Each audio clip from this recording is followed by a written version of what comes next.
Pemirsa, walaupun masih tergolong muda, untuk turun di kancah politik tidak membuat pemuda satu ini patah semangat dalam pertarungan calon independen wilayah Sumsel pada 2024 mendatang.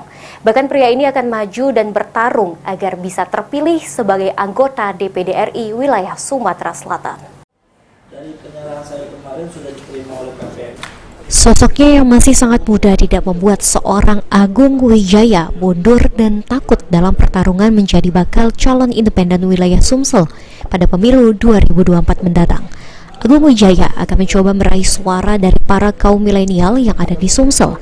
Sejauh ini dikemukakan Agung dirinya mencoba mengembangkan kreativitas para kaum milenial agar bisa lebih maju. Pernah ke daerah, banyak kaum milenial wanita termasuk mempunyai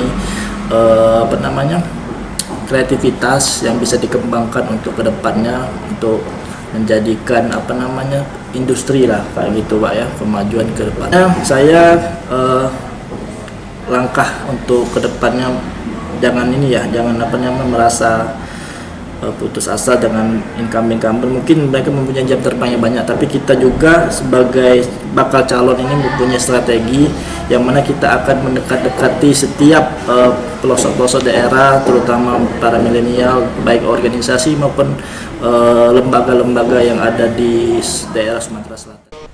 Pria yang berprofesi sebagai pengacara ini optimis akan lolos dalam proses verifikasi bakal calon DPD RI wilayah Sumsel dan selanjutnya akan terdaftar sebagai calon DPD RI guna bertarung pada pemilu 2024 mendatang. Firman Hidayat, PAL TV.